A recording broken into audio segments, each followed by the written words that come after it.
The sky above the planet Keleth was a deep shade of purple, streaked with faint orange clouds. The air hummed softly, as if the world itself were alive. On the surface below, strange plants with glowing leaves swayed gently in the breeze. It was a peaceful place, untouched by the chaos that often plagued other corners of the galaxy. But this peace would soon be shattered. Jacob crouched low behind a cluster of crystal-like rocks, his translucent skin shimmering faintly in the dim light. His large, almond-shaped eyes scanned the horizon nervously. He wasn't sure what had made him come out here tonight. Something about the stars felt different. They seemed brighter, closer, almost like they were watching him. He shook his head at the thought. Stars didn't watch anyone, or so he told himself. But then it happened. A sharp crackle filled the air, followed by a series of blips and static noises. Jacob froze. The sound was coming from his wrist device, a small round gadget strapped to his forearm. It was old, passed down through generations, but it still worked well enough to pick up signals from space. Slowly, he pressed a button on its side. At first, all he heard was garbled noise, like someone trying to speak underwater. Then, faintly, words began to emerge. Approaching, target system. Prepare for engagement. The voice was cold, mechanical, and unfamiliar. Jacob's heart raced. He replayed the message over and over, straining to understand every word. One phrase stood out clearly. Human worship. Humans. The name sent a chill down his spine. He'd heard stories about them, tales whispered around campfires or shared during history lessons. Humans were explorers, builders, conquerors. They traveled across the stars in massive ships, claiming planets and resources as their own. Some said they brought knowledge and trade. Others warned they brought destruction and pain. Jacob knew he couldn't keep this to himself.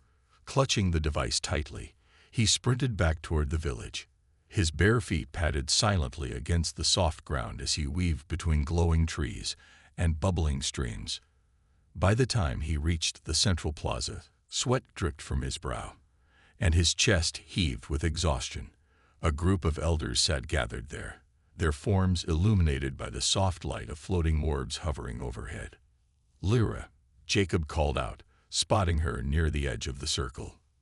Lyra was young for an elder, barely older than Jacob himself, but she carried wisdom far beyond her years. Her long, flowing hair shimmered like liquid silver under the dim light, and her calm demeanor always put others at ease. She turned to face him, her expression turning serious when she saw the urgency in his eyes. "What is it?" she asked, rising to her feet. "I intercepted a signal," Jacob panted, holding up the device. "From space. Humans are coming." A murmur rippled through the crowd. Some gasped, while others exchanged worried glances. Lyra stepped forward, placing a reassuring hand on Jacob's shoulder. "Let me hear it," she said firmly. He replayed the message, and as the robotic voice echoed through the plaza, silence fell over the gathering. When the recording ended, no one spoke for several moments. Finally, one of the older elders, a wrinkled man named Torin, broke the quiet. "This changes everything," he said gravely. "If humans are coming, we must decide how to respond." "We don't even know why they're here," Lyra countered, her voice steady despite the tension in the air. "They could mean us harm, or they could simply be passing through. And what if they want more?" Kai interrupted, stepping into view. He was tall and muscular, with scars crisscrossing his arms, a testament to his role as a warrior. "What if they see our world and decide to take it for themselves? We can't afford to wait and find out." Voices rose as arguments erupted among the elders. Some sided with Lyra, advocating caution and diplomacy. Others agreed with Kai, urging immediate preparation for battle. Amid the chaos, Jacob watched silently, clutching the device tighter. He didn't know what to think. All he knew was that the humans were coming, and nothing would ever be the same again. Far above the skies of Keleth, the human warship Eclipse drifted silently through the void of space. Its sleek, metallic hull glinted faintly under the light of a distant star. Inside, Captain Ryan Dawson stood on the bridge, staring at the holographic display hovering before him. The image showed Calith, a small, unassuming planet bathed in perpetual twilight. It looked peaceful, almost serene. But appearances could be deceiving. Ryan sighed and rubbed his temples. He had been given orders to secure resources from this system, but recent reports suggested there was more to Calith than just minerals. Intelligence indicated intelligent life. A species known as the Valens. This complicated things. Humanity's past encounters with alien civilizations hadn't always gone smoothly. Too often, fear and misunderstanding led to conflict. Ryan didn't want that here. Not on his watch. "Captain," came a soft voice behind him. He turned to see Lieutenant Grace Monroe approaching, her blonde hair tied neatly into a bun. She held a tablet in one hand, her expression serious. "We've analyzed the data from the probes. The Valens are advanced enough to detect our presence. If we proceed without caution, they might view us as hostile." Ryan nodded slowly. "I know, Grace. That's why I'm hesitant to follow Admiral Hayes's orders blindly." He gestured toward the hologram. "This isn't just another mining operation. These people have culture, technology, maybe even defenses we haven't accounted for." Grace hesitated, then spoke carefully. "Sir, if I may, Admiral Hayes has made it clear he expects results. You know how he operates.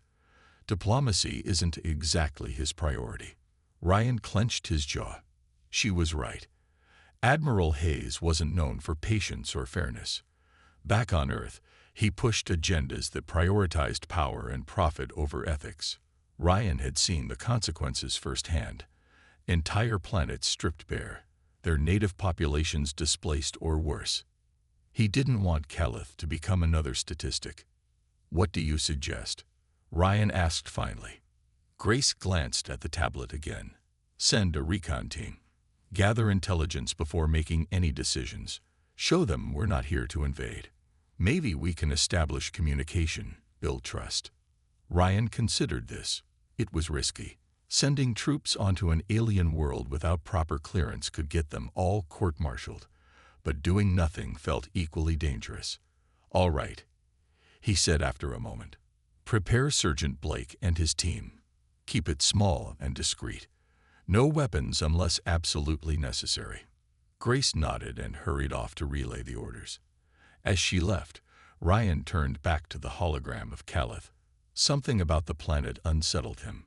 Perhaps it was the weight of responsibility pressing down on his shoulders. Or perhaps it was the nagging feeling that whatever happened next would change everything, for better or worse. Meanwhile, aboard the lower decks, Sergeant Daniel Blake gathered his team. They were seasoned soldiers, trained for missions like this, but even they seemed uneasy. "Listen up," Blake said, pacing in front of them. "We're heading down to Calith. Our job is simple. Observe, gather intel, and avoid contact unless unavoidable." "Got it." The team murmured in agreement, though some exchanged skeptical looks. One of them, a young private named Ethan, raised a hand. "Sir, what if they attack us? What if they're hostile?" Blake stopped pacing and fixed Ethan with a stern glare. "Then we handle it. But remember, we're not here to start a war. We're here to prevent one. So keep your heads cool and your weapons holstered unless I say otherwise." As the briefing ended, Blake couldn't shake the same unease Ryan felt. He trusted his team, but stepping onto unknown ground always carried risks, and something told him Calith wouldn't be as peaceful as it appeared. Hours later, the recon team boarded a shuttle and descended toward the planet's surface. Through the windows, they saw fields of glowing plants and rivers that shimmered like liquid glass. It was breathtaking, but also eerie. Everything seemed too perfect, too quiet. When the shuttle touched down, Blake led his team cautiously into the alien terrain. Their scanners hummed softly as they scanned for signs of life. For now, the only sounds were the rustling leaves and distant calls of unseen creatures. But deep within the shadows, Eyes watched their every move. The recon team moved carefully through the alien landscape, their boots crunching softly on the glowing moss that covered the ground. The air smelled sweet, like flowers mixed with something metallic. Sergeant Daniel Blake led the way, his eyes scanning the trees and shadows for any sign of movement. Behind him, Private Ethan adjusted his scanner nervously, while Corporal Lisa kept her hand near her holster, ready for anything. They had been walking for nearly an hour when Blake held up a fist, signaling the group to stop. Ahead, the path opened into a clearing surrounded by tall, crystalline trees. In the center stood a cluster of structures, smooth, curved buildings that seemed to blend seamlessly with the environment. Light pulsed gently from within them, casting soft hues of blue and green across the area. It was beautiful, but Blake didn't trust beauty. He motioned for Ethan to check the scanner again. "There's life here," Ethan whispered after a moment, his voice trembling slightly. "Lots of it. Close by." Before Blake could respond, a sharp whistle cut through the air. The team froze. From the trees, figures emerged, tall, slender beings with translucent skin that shimmered faintly in the dim light. Their large, almond-shaped eyes locked onto the humans, studying them with a mixture of curiosity and suspicion. Each carried long, sleek staffs that glowed faintly at the tips. Blake raised both hands slowly, palms open to show he wasn't armed. "We're not here to hurt you," he said loudly, though he doubted they understood him. "We mean no harm." The tallest of the aliens stepped forward. He had scars running down his arms and a fierce expression that made Blake tense. This must be Kai, the warrior Jacob had warned Lyra about. Kai pointed his glowing staff directly at Blake, his posture rigid and threatening. The other aliens spread out, forming a loose circle around the humans. For a moment, nobody moved. Then Grace Monroe stepped forward, holding up a small tablet. On its screen, she displayed images. A human shaking hands with an alien, symbols of peace, and maps showing Earth alongside Calith. She pointed to the images repeatedly, trying to convey their intentions. Kai frowned, clearly confused but unwilling to lower his guard. One of the other aliens, a female with silver hair and calm eyes, stepped closer to examine the tablet. Her gaze flicked between Grace and the screen. Then she turned to Kai and spoke in a melodic language none of the humans could understand. Whatever she said seemed to calm him slightly, though he still gripped his staff tightly.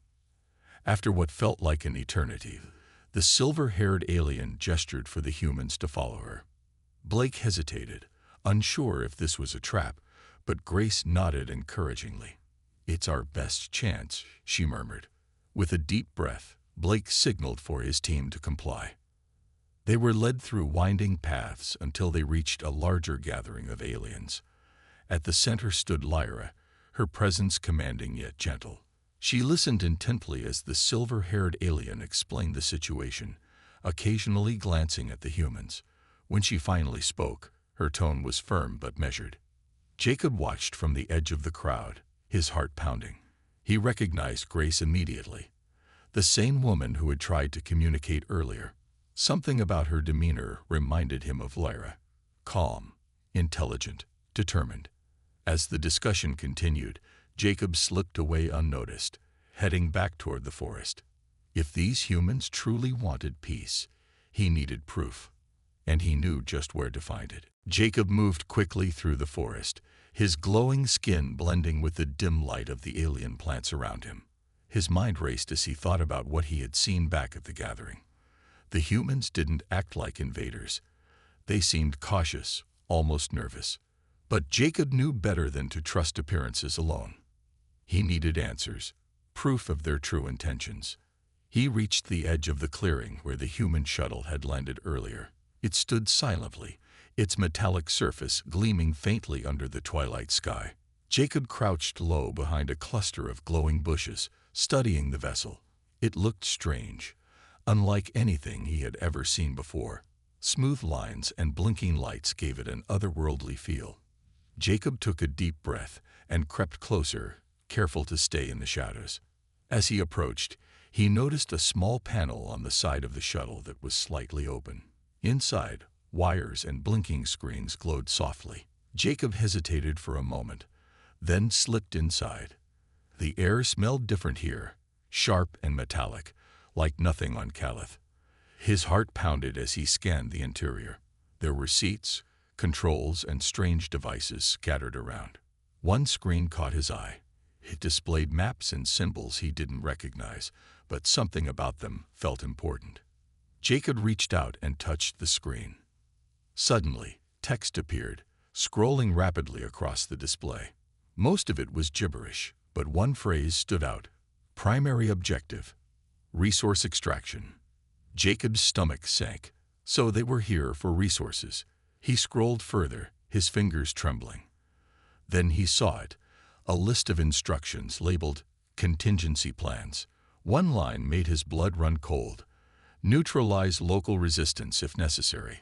His worst fears were confirmed. These humans weren't just explorers or traders. They were prepared to fight if needed. Jacob's mind raced. Should he tell Lyra? Kai would surely use this as proof that the humans couldn't be trusted. But something held him back. Grace's face flashed in his mind. Her calm expression, her attempts to communicate peacefully. Could she really be part of such a plan? Before Jacob could think further, a noise outside startled him. Footsteps. He froze, listening intently.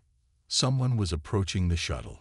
Quickly, he grabbed a small device from the control panel, a data recorder, and stuffed it into his pocket. Just as he turned to leave, the hatch opened, and a figure stepped inside. It was Grace. She stopped short when she saw Jacob, her eyes widening in surprise. For a moment, neither of them moved.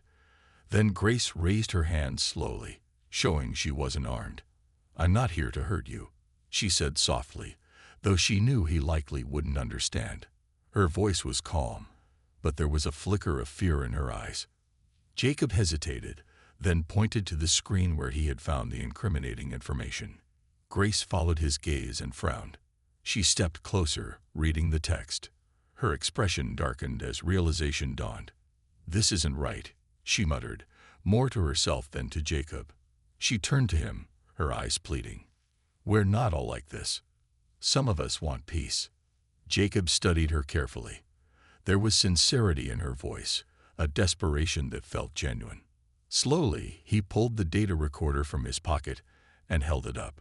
Grace's eyes widened again, but she didn't try to take it from him. Instead, she nodded slightly, as if understanding his unspoken message. I'll decide what to do next. The two stood in silence for a moment longer, the weight of the situation hanging between them. Finally, Jacob slipped out of the shuttle and disappeared into the forest.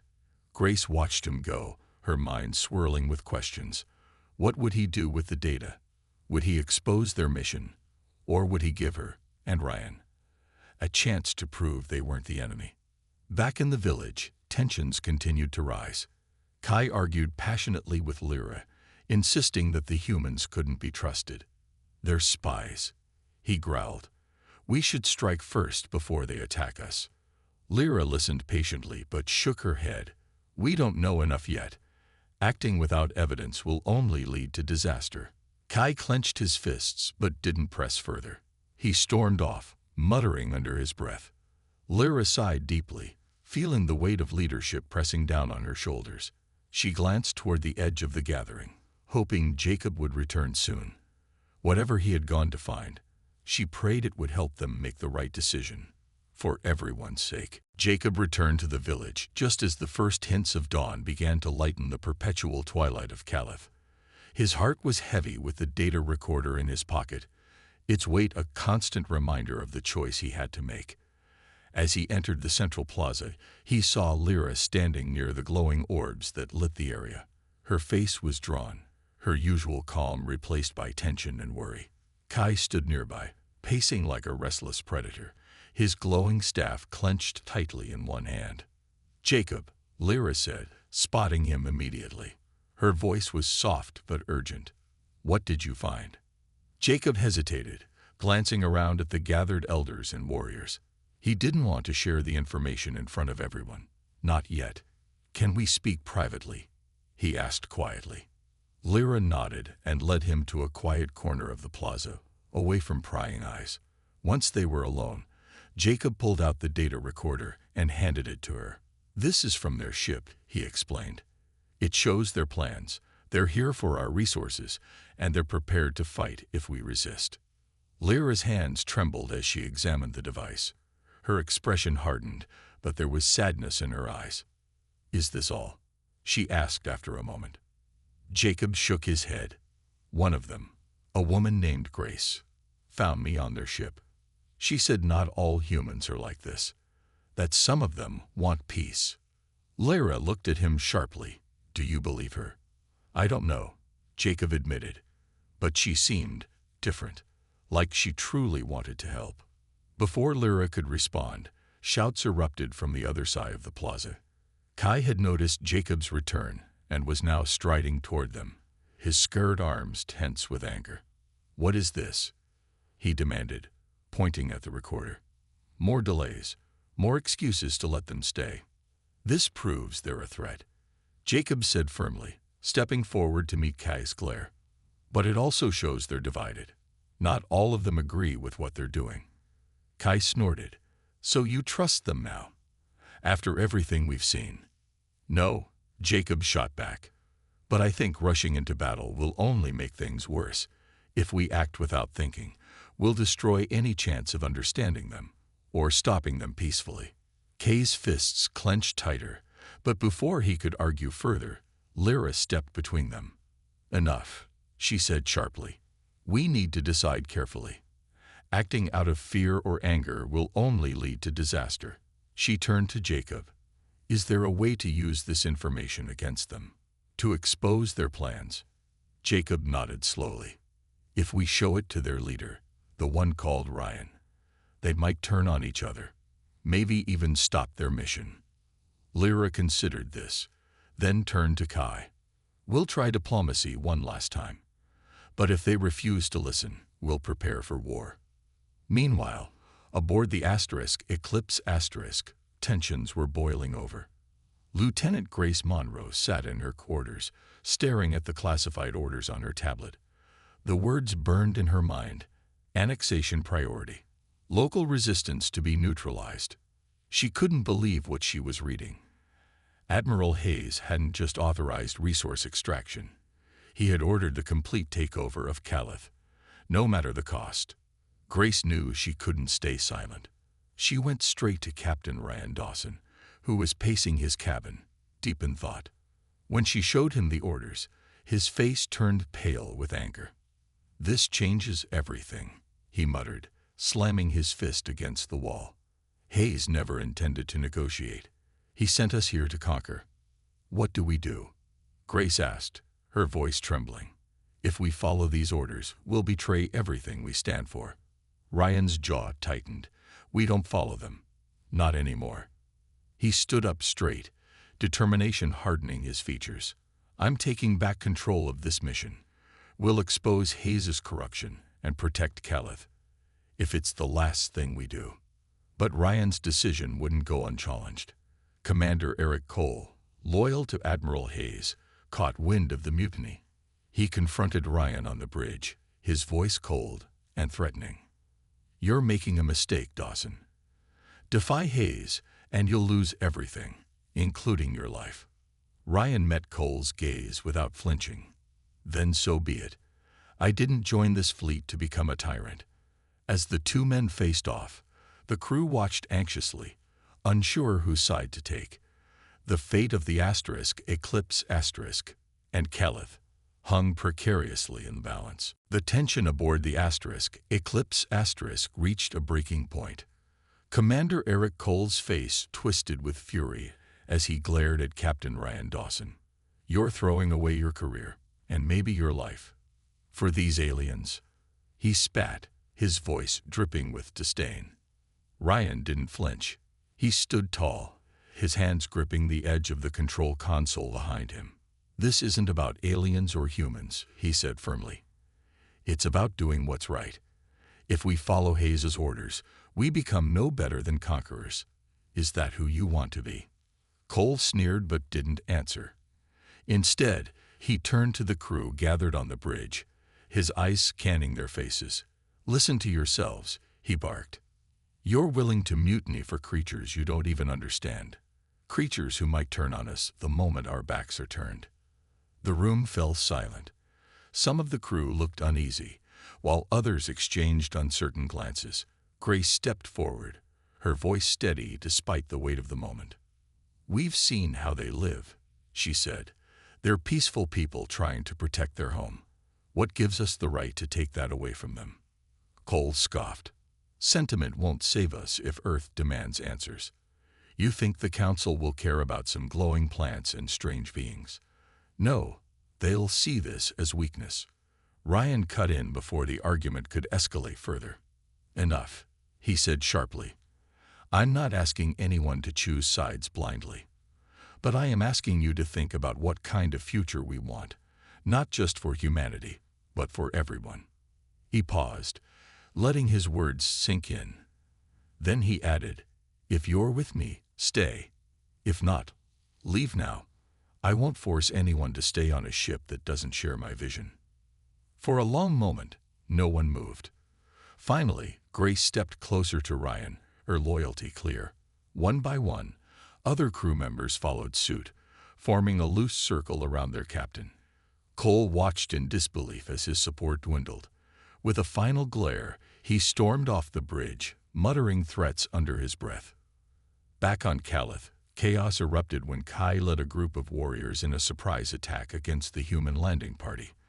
The recon team had been setting up equipment near the edge of the forest when energy bolts streaked through the air, striking dangerously close to their position.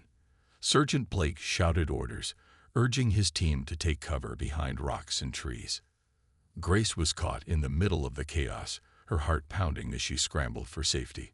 She spotted Jacob nearby, crouched behind a fallen log, clutching the data recorder. Jacob, she called out, waving him over. Help me stop this. Jacob hesitated, torn between his duty to his people and the growing trust he felt toward Grace. But when he saw Kai raise his glowing staff toward one of the humans, a young private who looked barely old enough to hold a weapon, he made his choice. Sprinting forward, Jacob tackled Kai to the ground, knocking the staff from his hands. What are you doing? Kai roared, shoving Jacob off him. They're invaders. We have to fight. No, Jacob said firmly, standing his ground despite the fear coursing through him. Fighting will only make things worse. Look at what's happening. Innocent people are getting hurt because of anger and fear. Is that what you want? Kai hesitated, his rage faltering for the first time. Around them, the battle began to slow as others noticed the confrontation. Lyra appeared moments later, her presence calming the warriors. Enough, she commanded, her voice ringing with authority. This violence solves nothing. Grace used the pause to step forward, holding up the data recorder. We know about your orders, she said loudly, addressing both sides. But not all of us agree with them. Our captain is fighting to protect you, to expose the truth. If you attack us now, you'll be proving their lies right. Her words hung in the air, heavy with meaning. Slowly, the Valens lowered their weapons, though distrust still lingered in their eyes. Blake signaled for his team to do the same, though his hand remained near his holster. Lyra approached Grace cautiously, studying her face. Prove it, she said simply. Show us the truth. Grace nodded and activated the recorder, displaying the classified orders for all to see. Gasps rippled through the crowd as the Valens realized the extent of the threat they faced. For the first time, hope flickered in their hearts, not because the danger was gone, but because they finally had allies in the fight to come. The revelation of the classified orders changed everything. The Valens stood in stunned silence as Grace held up the data recorder, its screen glowing faintly with damning evidence of humanity's true intentions. Kai clenched his fists but said nothing, his earlier fury replaced by a simmering frustration. Lyra stepped forward, her expression thoughtful but resolute. "This proves they were planning to deceive us," she said, addressing both her people and the humans. "But it also shows that not all of them are our enemies." She turned to Grace. "Your captain. He opposes these orders." Grace nodded quickly. "Yes, Captain Dawson is fighting to stop Admiral Hayes. He wants peace, just like we do." Lyra studied Grace for a moment longer before turning to the crowd. "We must decide carefully. Trusting the wrong people could cost us everything. But if we act wisely, we might turn this situation to our advantage." Kai stepped forward, his voice sharp. "And what if this is another trick? What if they're lying about their leader?" Jacob spoke up before Lyra could respond. "I believe Grace," he said firmly, drawing surprised looks from both sides. "She risked herself to show us the truth. That means something." Kai scowled but didn't argue further. Instead, he crossed his arms and stepped back, clearly unwilling to concede, but no longer pushing for immediate violence. Lyra took this as a small victory. "We'll work together, for now," she declared. "But any betrayal will mean war." Meanwhile, aboard the Eclipse *, Ryan faced his own battle. Commander Cole had rallied a small group of loyalists who refused to abandon Admiral Hayes' orders. Armed and determined, they barricaded themselves in the ship's engineering bay, threatening to sabotage critical systems if Ryan didn't stand down. Ryan knew time was running out. If Cole disabled the ship's engines or weapons, the Eclipse * would be vulnerable, and Calith would be defenseless. He gathered his remaining crew, including Grace, and formulated a plan. "We can't let him win," Ryan said, his tone firm. "If we don't retake control of the ship, everyone loses." Grace volunteered to leave a small team into the engineering bay, hoping her knowledge of the systems would give them an edge. Ryan hesitated but eventually agreed. "Be careful," he warned. "Cole won't hesitate to hurt you." Grace nodded and led her team through the dimly lit corridors of the ship. When they reached the engineering bay, they found the door sealed shut. Using a portable hacking device, Grace bypassed the lock and slipped inside. The room was dark, illuminated only by blinking control panels and emergency lights. Cole and his men were scattered throughout, guarding key stations. "Commander Cole," Grace called out, stepping into view with her hands raised. "This doesn't have to end badly. Let us help you see reason." Cole sneered. "Reason? You're the ones who abandoned your own kind for aliens. You're traitors." "We're doing what's right," Grace countered calmly. "Admiral Hayes sent us here to conquer, not to explore. Is that the future you want? To destroy innocent lives for profit?" Her words seemed to shake some of Cole's followers. One by one, they lowered their weapons, unsure of whose side to take. Seeing his support crumbling, Cole lunged toward the main console, intent on triggering a system overload. But Grace was faster. With quick reflexes, she tackled him to the ground, knocking the control panel out of his reach. By the time Ryan arrived with reinforcements, the situation was under control. Cole and his remaining loyalists surrendered without further resistance. As the crew secured the engineering bay, Ryan turned to Grace, pride shining in his eyes. "You did it," he said simply. Grace shook her head. "We did it. Together." Back on Calith, news of Ryan's victory spread quickly. Lyra and her council agreed to meet with Ryan directly, eager to discuss terms for cooperation. When Ryan landed on the planet's surface, escorted by Jacob and Grace, he was greeted not with hostility but cautious optimism. "We've exposed Admiral Hayes' corruption," Ryan explained during the meeting. "With your help, we can ensure justice is served and protect Calith from future threats."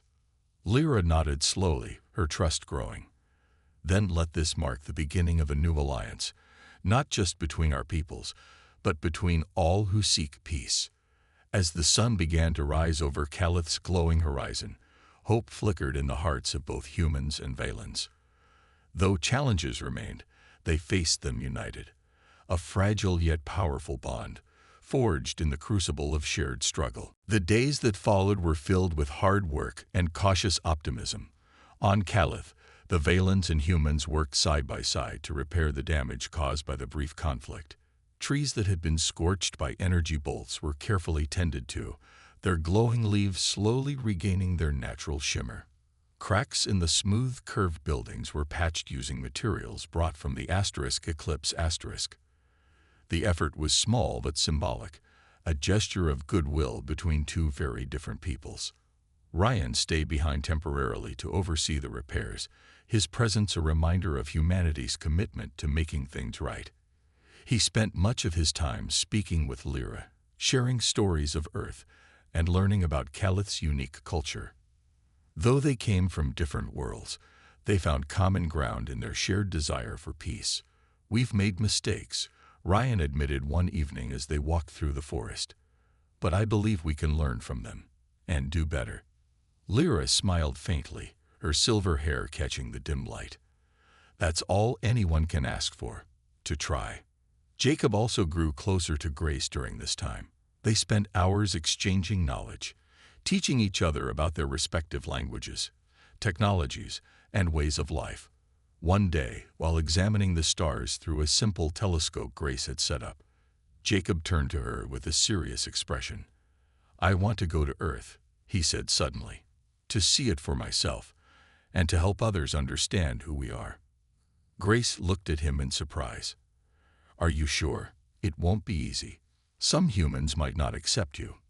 "I know," Jacob replied firmly. "But if I don't try, nothing will change. You showed me that courage matters more than fear." Grace nodded, pride swelling in her chest. "Then I'll make sure you're ready." As the repairs neared completion, it was time for the Eclipse Asterisk to prepare for departure. A farewell ceremony was held in the central plaza, attended by both Valens and humans. The air was filled with a mix of emotions: sadness at parting, hope for the future, and gratitude for the bonds that had formed. Ryan addressed the gathering, his voice steady but heartfelt. "This isn't goodbye," he said. "It's the start of something new. Together, we've proven that understanding is stronger than fear, and cooperation is stronger than conquest. We'll take your story back to Earth, so others can learn from it." Lyra stepped forward next, her words carrying the weight of her people's trust. "And we'll remember yours. May this alliance grow stronger with time." When the speeches ended, Jacob approached Grace one last time. "Take care of yourself out there," she said, her voice soft. "And don't forget what you've learned." "I won't," Jacob promised, clutching a small token she had given him, a pendant shaped like a star. "And you keep fighting for what's right." With final goodbyes exchanged, the humans boarded their shuttle and ascended into the sky. As the Eclipse Asterisk disappeared into the stars, the Valens gathered to watch its departure. For the first time in days, the air felt lighter, full of possibility rather than dread. Back aboard the ship, Ryan stood on the bridge, gazing at the image of Calith growing smaller on the view screen. He felt a deep sense of responsibility, not just to his crew or Earth, but to the fragile alliance they had forged. "Set course for home," he ordered quietly. "We have a lot of work ahead of us." Grace joined him moments later, her expression thoughtful. "Do you think they'll listen?" she asked. "Back on Earth?" "They'll have to," Ryan replied firmly. "What happened here proves we can't keep repeating the same mistakes. Humanity has a chance to be better, and I intend to make sure we take it." As the Eclipse Asterisk sped toward Earth, carrying evidence of Admiral Hayes's corruption and tales of Calith's resilience, hope lingered in the hearts of all aboard. The journey would not be easy, but they faced it together, with determination, courage, and the belief that even the smallest actions could spark great change. Far below, on Calith's glowing surface, Jacob looked up at the stars, his mind filled with dreams of distant worlds and brighter futures. For the first time, the vastness of space didn't feel intimidating. It felt like an invitation.